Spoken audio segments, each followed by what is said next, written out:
नमस्कार दोस्तों। आज के वीडियो में हम लोग छितिन मजूमदार जी के बारे में बात करेंगे। तो चलिए इस वीडियो में देखते हैं।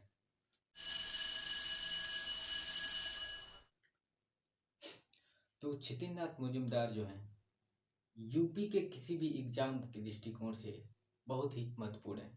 और वैसे भी कोई भी आप एग्जाम दे, चाहे केवीएस, एनबीएस या फिर टीजीटी, बीजीटी जो भी हो आपका, इनसे संबंधित कुछ न कुछ क्वेश्चन जरूर आते हैं। हमने बोला कि यूपी के दृष्टिकोण से इसलिए इम्पोर्टेंट है क्योंकि इलाहाबाद यूनिवर्सिटी में चित्रकला विभाग की स्थापना इन्होंने ही की थी। तो इसकी वजह से बहुत ही इम्पोर्टेंट हो जाते हैं। ठीक है, तो चलिए इनके बारे में हम लोग देखते हैं विस्तार से। तो जैसा कि आप नाम देख रहे हैं छितिन मजूमदार, तो कभी कभी शॉर्ट फॉर्म में पूछ देता है इनका नाम के एन मजूमदार। ठीक है, तो के एन मजूमदार इनका शॉर्ट नाम है और इनको छितिन मजूमदार के नाम से जाना जाता है।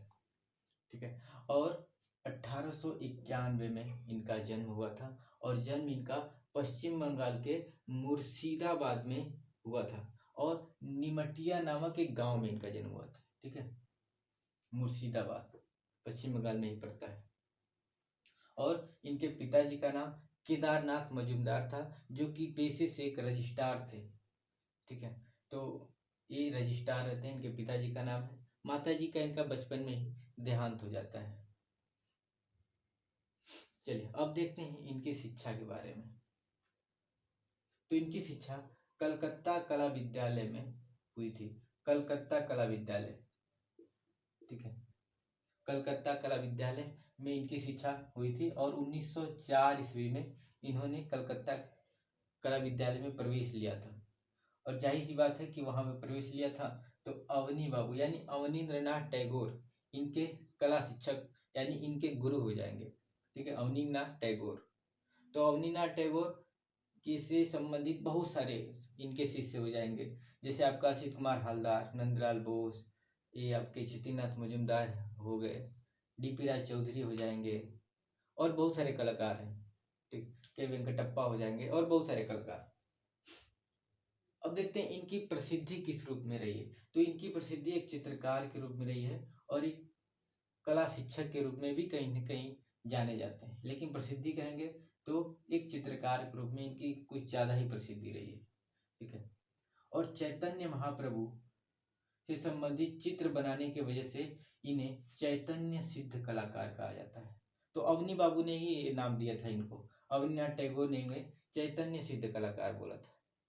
कहा जाता है कि अवनीनाथ टैगोर ने एक बार बोला था कि स्वयं को बोला था कि वो मुगल सिद्ध कलाकार है, क्योंकि उन्होंने मुगल विषयों से संबंधित बहुत सारे चित्र बनाए हैं। नंदलाल बोस जी शिव से संबंधित बहुत सारे चित्र बनाए हैं, इसलिए उन्हें शिव सिद्ध कलाकार कहा जाता है।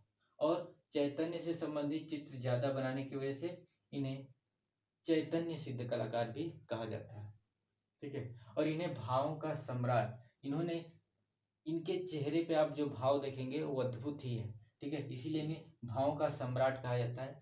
और वैष्णव कलाकार भी, वैष्णव चित्रकार भी इन्हें कहा जाता है।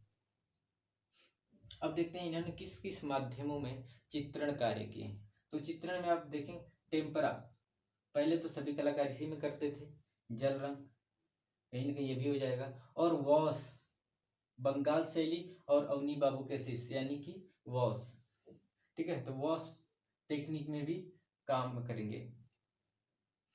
अब देखिए ये बहुत ही महत्वपूर्ण इनकी पेंटिंग है। 16 वर्ष की उम्र में इन्होंने बालक ध्रुव की तपस्या नाम की एक बहुत ही प्रसिद्ध चित्र बनाया था और जिसकी वजह से इनकी बहुत ही प्रसिद्धि और बहुत ही इनका नाम हुआ था।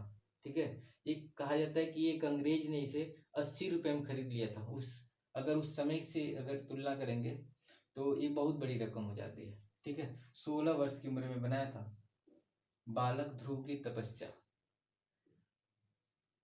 आगे देखते हैं, जब ये शिक्षा पूर्ण कर लेते हैं, अवनी बाबू के सानिध्य में रह के 6 वर्ष की शिक्षा इन्होंने ली। शिक्षा पूर्ण करने के बाद Indian society of oriental art में शिक्षक बन जाते हैं और बाद में यहीं पे प्रधानाचार्य भी बनते हैं और कुल 18 वर्ष तक यहाँ पे इन्होंने अध्यापन कार्य किया है। लेकिन इनकी विशेष प्रसिद्धि यहाँ से होती है। 1 सितंबर 1942 ईस्वी को इलाहाबाद विश्वविद्यालय में चित्रकला विभाग की इन्होंने स्थापना की। बताया जाता है कि इन्होंने MI की डिग्री नहीं इनके पास थी, इसलिए यहाँ के प्रधानाचार्य नहीं बन पाए थे, लेकिन काफ़ी समय तक यहाँ पे इन्होंने रहे और अपने मतलब अवकाश ग्रहण करने तक इन्होंने यहाँ पे शिक्षण कार्य किया। क्षितिनाथ मजूमदार के चित्र श्रृंखला की बात करें, चित्र श्रृंखला वो होता है जो एक ही विषय संबंधित अलग अलग बहुत सारे चित्र बने होते हैं। तो इनकी चित्र श्रृंखला की बात किया जाए तो चैतन्य महाप्रभु के जीवन पे इन्होंने एक श्रृंखला ही बना दी, बहुत सारे चित्र इन्होंने बनाए। इसके अलावा देखिए गीत गोविंद का भी इन्होंने चित्रण किया है, काफी इंपॉर्टेंट, वैसे तो दोनों इंपॉर्टेंट। इसके अलावा कृष्ण और राधा, मीरा और ध्रुव विषय पे भी इन्होंने श्रृंखला तैयार की है।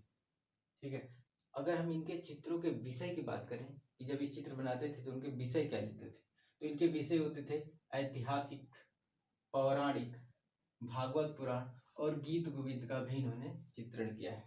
तो ये इनके विषय होते थे चित्रों के बनाने के।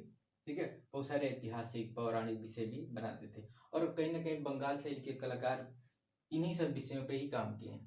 ठीक है, और इनके चित्रों में आप कहीं ना कहीं बहुत सारे घुमावदार पेड़ को भी देखेंगे। ठीक है, बहुत सारे घुमावदार वृक्षों को देखेंगे कि इनके जो भी चित्र होंगे उसमें एक घुमावदार कहीं ना कहीं वृक्ष बनाए हैं और काफी अलग ही लगता है, अच्छा लगता है देखने में।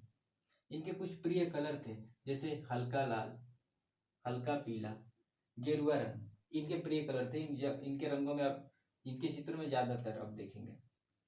अगर इनके चित्रों के संग्रह की बात करेंगे तो कोलकाता संग्रहालय में भी, भारत कला भवन वाराणसी में है, भोपाल संग्रहालय में है, इलाहाबाद संग्रहालय में जरूर मिलेगा आपको, national gallery of modern art और ऐसे बहुत सारे संग्रहालय में, और साथ ही कुछ विदेश के भी संग्रहालयों में आपको इनके चित्र देखने को मिल सकते हैं। ठीक है, 9 फरवरी 1975 ईस्वी में इनका डेथ हो जाता है। ठीक है, तो कहीं ना कहीं इनको उत्तर प्रदेश का इनको भी कलाकार माना जाएगा। ठीक है, बंगाल शैली के कलाकार हैं और इनको भी उत्तर प्रदेश का ही कलाकार मान के चलेंगे। आगे देखते हैं, अगर हम लोग इनके चित्रों की बात करते हैं तो इनके कुछ प्रमुख चित्र हैं जैसे बालक ध्रुव की तपस्या, इसके बारे में हम लोग पहले ही बात कर चुके हैं। राधा का अभिसार, विष्णु प्रिया, चैतन्य का गृह त्याग, ये तो बहुत ही इंपॉर्टेंट है। ठीक है, बहुत ही इंपॉर्टेंट है, इंपॉर्टेंट चाहे तो इसमें टिक लगा लीजिए। ठीक है, रूप गोस्वामी, ये भी इनका चित्र है। पालित मृग, ठीक है, ये भी इंपॉर्टेंट चित्र है, पालित मृग। चरण श्रृंगार, भक्ति और वैराग्य, पालतू जानवर और नारी, इन्होंने बहुत सारे चित्र बनाए हैं और कहा जाता है कि लगभग 60 वर्षों में इन्होंने लगभग 2000 चित्र बनाए हैं। ठीक है, लगभग बताया जाता है कि इन्होंने 2000 चित्रों का निर्माण किया है और इन्होंने वॉस शैली का इनको कलाकार माना जाता है और बंगाल शैली के कलाकार हैं। जाहिर सी बात है, अवनीनाथ टैगोर जिसके गुरु रहेंगे तो बंगाल शैली का कलाकार। तो ये रहे क्षितिनाथ मजूमदार। धन्यवाद।